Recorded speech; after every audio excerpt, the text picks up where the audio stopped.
Welcome back to episode 4 of the Tradepreneur Show. I'm Patrick Summers, your host. Of course, my co-host, Mike Costa. Great to be here as always. All right. And Tanya Priest, who is a woman in the trades, HVAC to be exact. Welcome. Thank you. Thanks for having me. Glad to have you. Yeah, happy to be here. You nervous? Maybe a little. Well, you shouldn't be because you're in homes quite often dealing with customers, having conversations with complete strangers, right? Yep. All right. All the time. Okay. Every day. So, how long have you been in the trades? 23 years now. 23 years. Mm-hmm. That's a long time. Yeah. What got you into the trades? Well, when I first came to the Coachella Valley area, my father-in-law actually owned a plumbing and HVAC contracting business. So they did a lot of like government work, new construction, things like that. But he wanted me to be on the HVAC side, and that's where it all started. Got to learn a lot with the gentleman that I was working with. The manager at the time was in the industry about 45 years. So it was pretty fun. So you've worked for contractors, and then you worked for a trade school. Yes. Right? Career Yes, service that was a lot of manager. fun. Mm-hmm. And you would help people that wanted to go into the trades and then help place them, Yes. right? And that's how we met. Yes. And full disclosure, she is one of the team members of General Air Conditioning and Plumbing. But she is somebody who's been in the trades a long time, a woman in the trades. So I really want you to hear her story because it's a great story. So how did you come to work at General Air Conditioning and Plumbing? Well, General was one of our contracts that we had with the school. So they actually took on our students for an externship, which is like a non-paid externship where the student gets to get some hands-on with a company. Which they have to do to graduate. Correct. They have to do it. Okay. So, and what's great about it too is that it was able to help the air conditioning companies out here to do like a working interview. Like, you know, do they have what it takes? Is this something that we want to do? So I got to meet you, of course, and was helping you to really get some good employees in here at the time, which we still have, guys. Yeah. We still have guys that are here with us that came through the program. So yeah, I mean, I love doing it. I helped them develop also the department itself. It was brand new, HVAC, for the trade school. So you were offered a position in General Air Conditioning and Plumbing. Right. And they were going into some home performance stuff. They need somebody to come in and head up that division. Anyways, now how long have you been at General Air Conditioning and Plumbing? Coming up on 12 years. 12 years. Okay. And currently, what is your role and what is your title? So I am the inside sales manager. Okay. And what is that? What is that to our audience? What does that mean? So the whole point of our department is we want to make sure that we're touching all of our clients, that they're they understand what the technicians had told them in the field, see how their experience was, but also explain to them and educate them why we are actually giving them options on fixing their system or even replacing it. So essentially, and I think this is really important if you're regardless of what you're doing, follow up Correct. is critical. Oh, huge. And so your department is pretty much following up on any non-closed or converted lead or recommendation, making sure it's understood, and Right. then helping the client to figure out how to move forward if they want to. Right. Absolutely. So if you're in the home and you're dealing with customers, again, doesn't matter what you're doing, but if you have customers, you never want this department to do your work. You're in the home in front of a client. You're in the studio in front of a client, right? You have the greatest impact and the best chance to communicate effectively. So if you can't help that client solve their problem, then this team comes in and does it, and they're over the phone. So just there's tremendous opportunity we always leave on the table, right? And so I always tell Tanya and her team, like you're taking the opportunity that was missed, and then I'll tell the other team, I'm like, don't allow her team to succeed, right? It should be a struggle because you guys are doing such a great job. All right. So what I want to talk about though is your role, I remember you used to come into work and you'd wear the uniform pants. Yes. Like the cargo pants. Oh, when I was in and the the field, white look like all the button-up techs. shirt and yeah. And so you dressed just like the techs, and you were the only female we had wearing that uniform at the time. That's correct. Right? It was just me. And so what were you doing?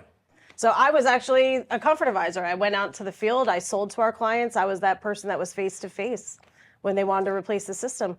So a lot of things I was doing was going into the home, just like our techs did. Tanya Priest is a member of the team here at General. So wait, you're going out. Remember the scene from A League of Their Own, where the one female baseball player is crying, and Tom Hanks comes over and says, Yes. "There's no crying in baseball." Yeah. You had to have been met with some stares as you're walking up the driveway, or you're walking into a house, and probably somebody in the house went, "Wait a second, you're a female." Yeah. Did you get hit with that? All the And time. Really? All the Like time. a female As soon doesn't as know they how to open the fix door. my. Oh, I was not expecting a female to be here. How'd you overcome that? I showed them how much I knew. I mean, Beautiful. it all comes with education, right? So Yeah. as soon as I Baffle them knew, with your oh brilliance. yeah, yeah. Well, I mean, engineers were the best ones too. They were the best ones to talk to.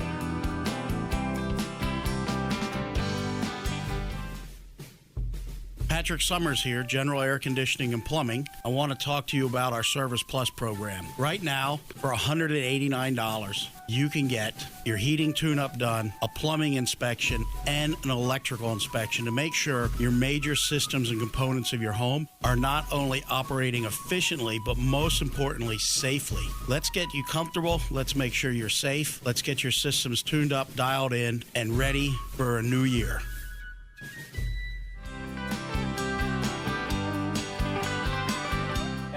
I believe that. So, and when we go into a home, you have to go in the attic. Yes. Right. So where we are located, there's really no basements. Most systems are in the attic.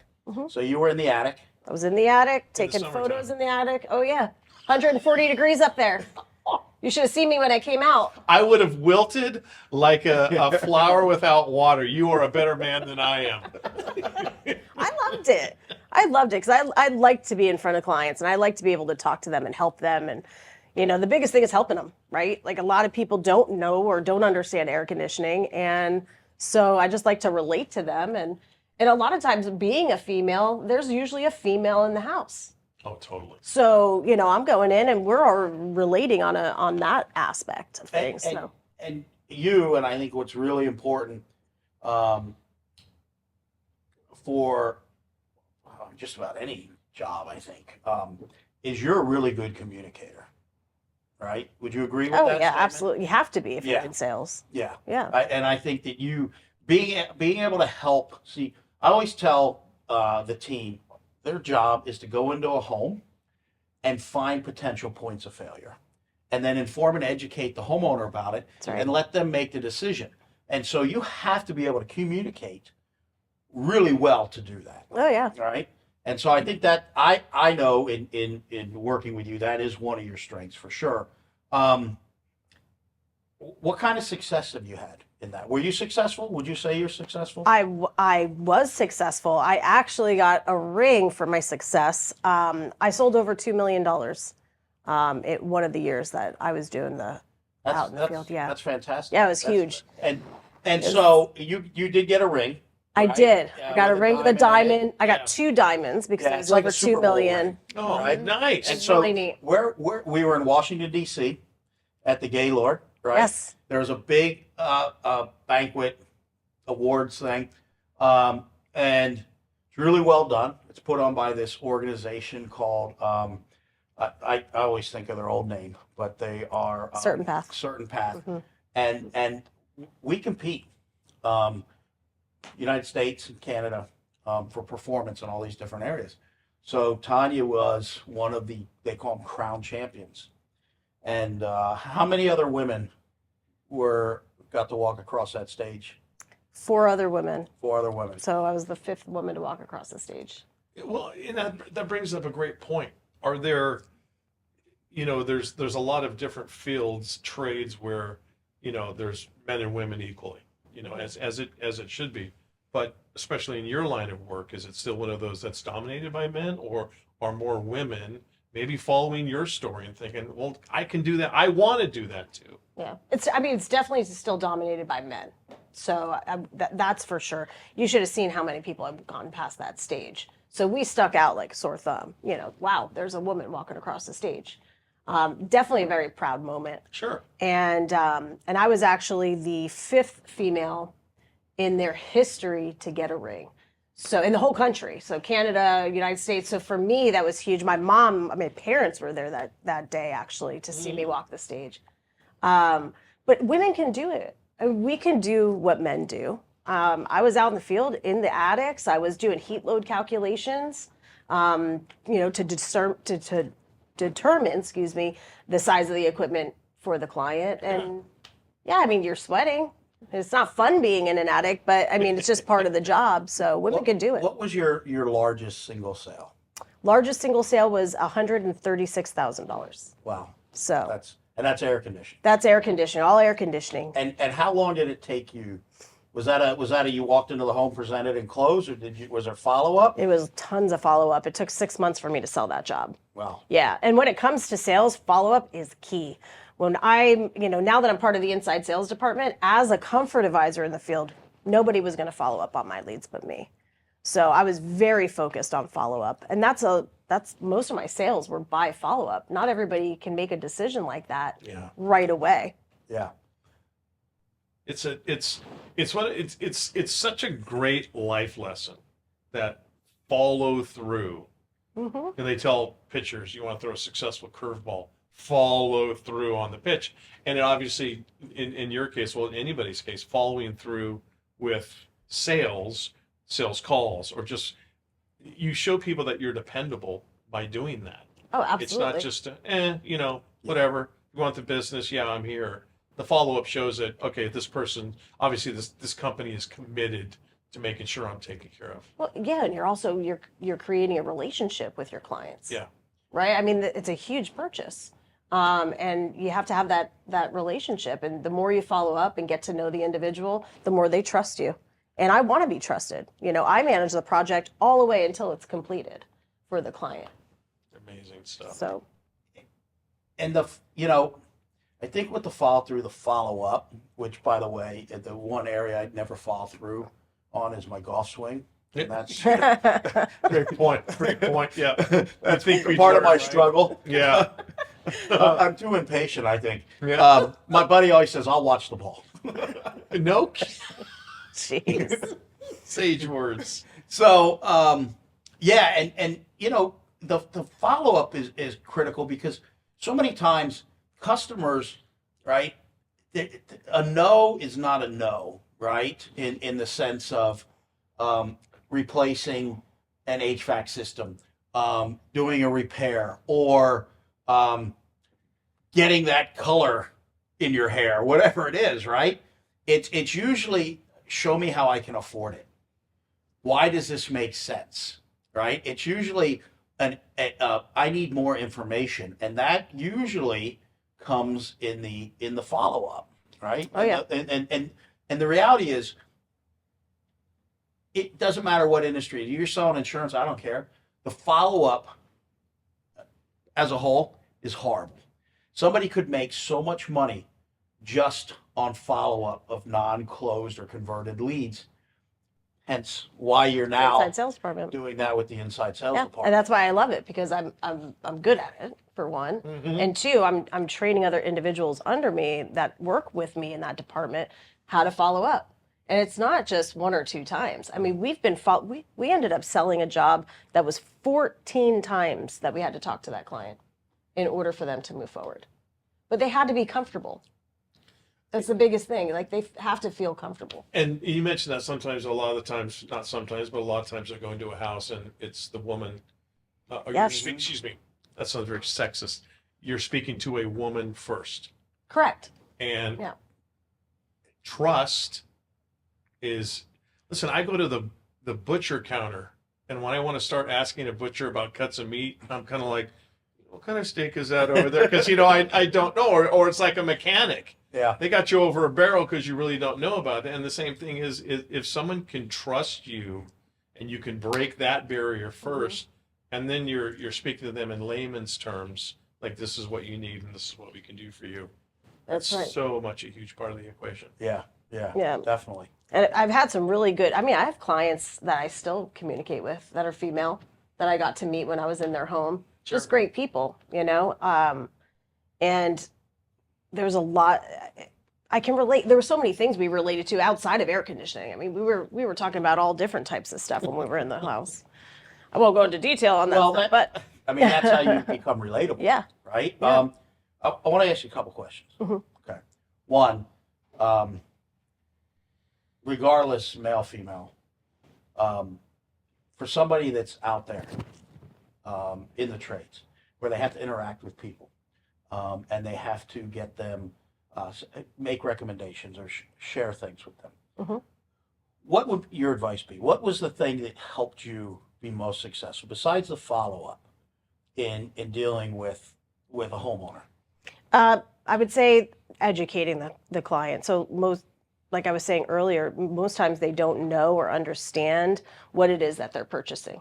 So really sitting down, I would put everything into writing on a piece of paper. I would draw photos or draw pictures, I meant, of just how their system was going to perform and why and how, and just to help them make the right decision for themselves. And so in helping educate them, a big part of that too, I know from experience, and if you agree, is speaking in layman's terms. Oh, right? definitely. Like if Doc tells you the flux capacitor is not working, like we have no idea what that is, Like, right? what the heck? Yeah, absolutely. So for me, it was a lot of times, you know, when it came to the ductwork and the air conditioning system, it was the heart and the arteries. So, you know, yes, absolutely. And I would get to know clients that they love cars. So then I'd give a car analogy so that they can get it. Yeah. So you have to know your client. You have to get to know them to know how they take information. Talk to them on That's- their level. Yeah. So, I mean, for people that, I don't know, if not everybody knows what the disc is, but you have people that are just get to the point, I need to make a decision. And then you have those individuals that are like, okay, I need all the details. Yep. I need all the details. So you just know, as you get to know them in their home, you start to kind of figure out how to relate to them. So next question, and this is an earlier episode I talked about how being controversial is a good thing. So here's the test. You know, there's this big push to get women into the trades, right? Specifically like HVAC, plumbing, and the traditionally male trades, right? I think it's great to have women in the trades, right? Just like I think it's great to have men in typically female-dominated industries, right? Look at nursing for one, right? But at the same time, I'm like, well, who cares, right? Like, what? Like, if somebody wants to be in the trades, they want to be in the trades. I've got 3 daughters, right? Not one of them wants to be in the trades, right? And why am I going to try and convince them to be in the trades when that's not really what they want to do? Now, here comes the dichotomy of the controversial comment, because I'm sure there's a lot of people that be like, oh my God, he's against women in the trades. That's not what I said, right? I believe that we should make known the opportunities for women in the trades. And if they want to get into the trades, fantastic. And that goes both ways, right? Male, female, I don't care. But if you want to go do something that's dominated by women, go do it. You want to do something that's dominated by men, go do it. But sometimes we spend a lot of energy and money and time trying to get a certain demographic to do something that they really don't want to do. But there is a small demographic that may be very interested in it, may be intimidated, don't know how to go about it. And of course, that's why you're here. So with that said, what is, and there is an amazing organization. If you're a woman, and as a man, I'm a member, but if you're a woman, it's Women in the Trades or Women in HVAC. I'll make sure that we have the actual link and contact in this podcast. But there is a whole organization, and it's an amazing organization that helps show what the opportunities are and how to break into them. With that said, what message would you have for any woman listening to us, or young lady, right? Somebody that's still in school feels like, do I go to college? Do I go here? Do I go here? Right. What would you say about opportunities in the trades for women? Well, I mean, there's tons of opportunity. I'm having this position and being in this industry, I've just become so successful over the years. It's such a great challenge too. Like I've really challenged myself. But if there's anything, I would say it's try it. I mean, try it. Get to know the industry. Learn about it. I mean, I taught myself a lot of stuff about, air conditioning. Now I'm learning plumbing and electrical. But there's tons of opportunity. I mean, there's from office to the field to sales. I mean, It's not just turning wrenches, right? Correct. It's not just the tech And side. we had a female technician. Her name was Talia, and she came out of trade school. We hired her. She was phenomenal. She was so much better than some of the techs we had at the time that had been in the trades for a long time, because she was patient. She was a great communicator. She had no there was humility was a big thing. Like she would just ask if she needed help, right? But I remember sending her out. The one tech didn't want to go out. There were a couple techs didn't want to go out and install this new device we were using because they were unfamiliar with how it went. She's a new grad. Sent her out. She came back, had it done in a really good amount of time. I said, "Was it a struggle?" She said, "No, I just read the wiring diagram." Right. And I just did. I'm like, so See what happens when you there's read the directions. But here's the amazing thing about this young woman. She was in the trades as a technician for us, and then she went and she also had an Instagram channel where she was showing young women how to properly apply makeup, and she had all these followers and everything like that. Anyways, she ended up having a child. She transitioned in house, and she started working in our office, and she was phenomenal. She was just as good in the field and in the office. She was phenomenal. And of course, she ended up leaving us because she went to homeschool her children. But there's tremendous opportunity for people in the trades, male, female, I don't care. It's just all what you're into. And then 2 more questions. I know I have some of the team looking at me like, hey, let's wrap this up. But, It's your show. yeah, I mean, come on. I've waited a long time to do this. Again, a couple episodes back, I was talking about me really trying to be more vulnerable. And you've seen me change over the years. Oh, yeah. As I've stepped from different roles and now the CEO role to totally different, being an operations guy and going into like a CEO role. It's been a struggle. And we'll probably talk about that down the road. But I really want to be more vulnerable. I'm not going to hug a teddy bear and cry in the corner because that's not me. But tell me something about myself that is a challenge, a struggle that I need to stop doing or start doing. Oh boy. Because you've Put worked me on the spot now. You Art. worked here 12 years, and then a couple of years we worked together when you were career service manager for the trade school. Yeah, well, I mean, I've definitely seen you evolve. Just being approachable. Sometimes I don't. People are a little scared to approach you. You're very passionate. It's because I worked out. Very probably. Do you even lift, that's bro? That's probably it. But just being approachable. But I've seen you work on it over the last couple of years, though, where you've become more engaged. Well, and that is something I have to continue to work on. Yeah. All right, now the last question before we wrap up here. What am I doing well, and what do I need to keep doing? What you're doing well is you're being a damn good leader for all of us. You live by the example. So we see your passion. We see how you work. You share your knowledge. Keep doing that. But Keep sharing that knowledge with for us. all of our listeners and viewers out there, I've not like where I am now. It's been a journey. Oh, correct? it's been a journey. Right. It's been a journey. I used to, the man I work for, Frank Harrison, I'm going to have him on one of these episodes. My business partner, Francisco Rodriguez, myself, bought the business from him. And I was his general manager. And he used to introduce me. He says, "This is my asshole." Right? Because I was like a drill sergeant. And I could, and I made things happen. If you're familiar with the disc, my disc profile, I'm a high D, high C. Right? And I had somebody tell me, like, Patrick, you're an asshole to work for, but you're incredibly effective. right? So it's been a journey. So to hear that, I appreciate that, because I have been the self-awareness and trying to get better at that. So wherever you are on that journey, just know it's a journey and there's no destination. And no matter how far over here you are, over here, start somewhere. And as Jay said a few episodes ago, you don't have to wait till the new year to start. You can start in the next hour, the next minute, the next Monday, tomorrow, whatever it is. Just know it's a journey, and on journeys, you always have slipbacks, right? But you just keep moving forward in the right direction. So with that, Tanya Priest, thank you so much for joining us today on the Tradepreneur Show. Awesome you. insight. Thank you. yeah, Been yeah. fun. So thanks for tuning in again. Remember to like us, share, comment. We appreciate all of that.